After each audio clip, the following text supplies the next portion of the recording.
We should assist the poor in every way and do it both by ourselves and by enlisting the help of others. Those words from the mind of St. Vincent DePaul, they offer an opportunity, a reminder, a mission about who we are as people of faith. We should assist the poor. We know that. We believe it. And it's awesome when we can come together to do just that. And St. Vincent de Paul, he was kind of a master of that craft. Sure, he was willing to serve on his own however he could, but he wanted others to help as well. So he enlisted them, founding the Congregation of the Mission and the Daughters of Charity to help the poor, leading a surge of proactive faith that only grew and grew after his death into St. Vincent de Paul missions and groups and societies that are helping those in need in places, well, everywhere, including right here in the Archdiocese of Hartford. And one group just like that is the St. Vincent de Paul Mission of Waterbury, a fantastic organization that offers programs and services each and every day to help the less fortunate in their community.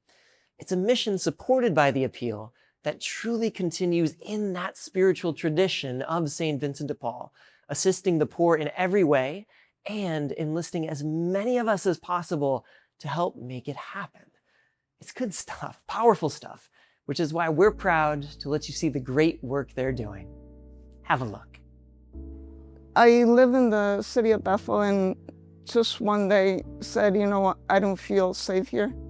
So I decided, I called 211. I didn't even have a phone.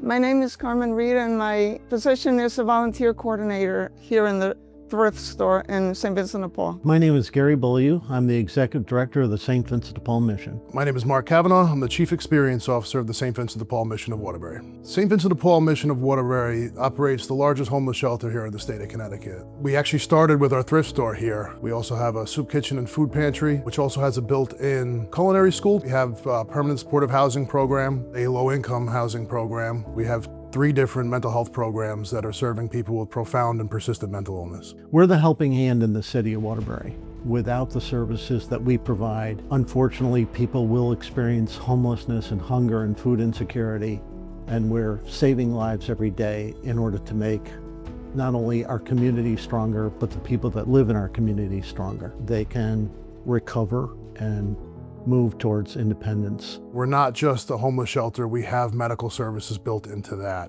We have educational services for children built into that. If somebody's hungry, they could seek out food and assistance at our soup kitchen. When someone finds housing in the community, whether it be from our mental health program or our homeless shelter, we could help them with a bed, a couch, a kitchen table to sit around, making sure they're taking care of their medical, their psychiatric needs, engaging with community services. Hard times can fall on any of us, and no matter what that background is, St. Vincent de Paul Mission is here to help you. I was in the shelter for 5 months, and I came down here because my case manager said, you should come here, see if you need any clothing, anything. So I came for clothing, and I was there, and instead of being, around like a soul all over the place, I'd rather work here as a volunteer. So I started working here.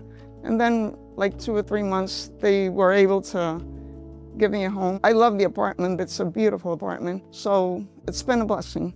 I think it's best to hear from the people that we help and we have helped in the past. We depend on community support, and we depend on the Archbishop's annual appeal and money from the Archbishop's annual appeal. And without that support, we couldn't continue to do what we do. St. Vincent de Paul said, go to the poor, you will find God.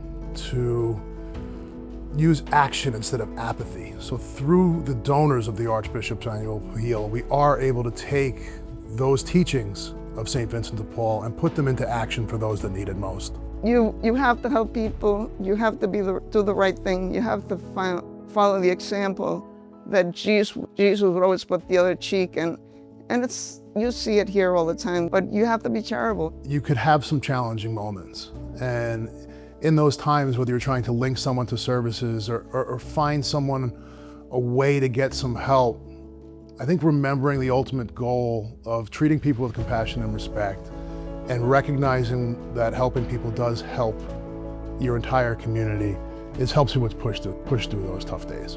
Do I think that, we can create manufacturing jobs for people? No. but I think we can help people to move forward. We're not just a warm place to stay. We really look at what it's going to take to make you successful in the future and make our services dispensable, really. I think as part of our communal covenant, we must recognize how important it is to care for and to care about people in need. If I can do the best that I can in helping people, benevolence is a boomerang. In giving of ourselves to others, that we receive that in kind. That is such a joyful experience.